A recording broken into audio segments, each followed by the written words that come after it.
going to talk to you about energetic healing. Specifically, I'm going to talk to you about how specific your focus needs to be when you're doing energetic healing. So everything in life has its own internal resonance or vibration, and this can be quite different in sound and type. So here we've got a crystal glass. So you can hear, that's quite a high note obviously, but you can hear how the note, well, lingers a little bit after we've actually knocked the glass. Whereas this is just a normal wine glass. Not only is it lower in frequency, but you can hear that it stops very, very quickly. Now, other things obviously have completely different internal frequencies, like, well, this is a towel.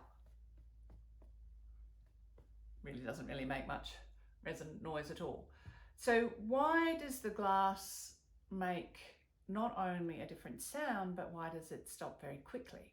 Well, that's because in the glass, the atoms of, you know, what makes up the glass, the silica and so on, they're not actually organized. They sort of lie in a little bit of a random way.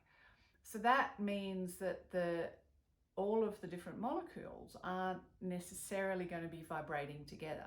Whereas in the crystal, they are much more likely to be vibrating together. Now, this is important for when we're doing energetic healing, because what it means is that when a system is more organized or evolved, if you prefer, it actually takes less energetic work, it takes less input to actually have an effect on that energetically. Whereas the more, if you like, disorganized, insofar as the more the parts of that structure are disorganized or laid down randomly, like the more energy that we need to put in it, because the system doesn't have the capacity to actually take on that vibration as easily. So you can imagine, like, if I was trying to affect this energetically, it would take much more energy than if I was trying to change the energy of something that was already able to just naturally hold a resonance. And whereas, of course, with the crystal, it probably takes even less energy. So why is that important? Well, it's important for a number of reasons. It's important for ourselves because it means that the more that our energy is organized, meaning the more our energy is tuned up to, is aligned with our innate energy, the easier it is going to be for us to have energetic effects on our own well-being and on the things that we want to create in the world. That's the first thing. So, you know, get our own energy aligned. It means that when we are working on other things, if we want to make it a little bit easier on ourselves, we can work to help that system become more aligned, become, if you like, more of who it really is, or more in tune with itself, because then whatever work we do is going to be more effective.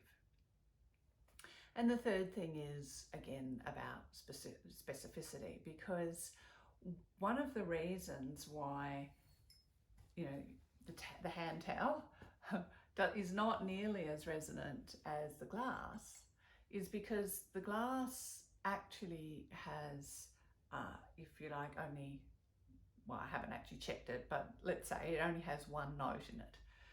So if we're going to affect the crystal glass, then we have to be specifically on that resonance.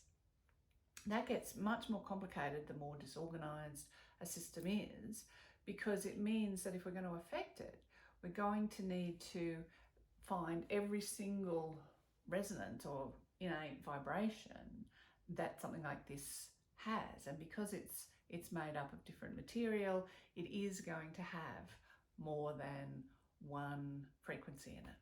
And that takes quite a bit of specific awareness. So there you go. That is one of the reasons why developing a very specific focus can be really useful when we're working to develop our intuition and live intuitively. So as always, you know, keep working on your intuition, and until next time, choose to be brilliant.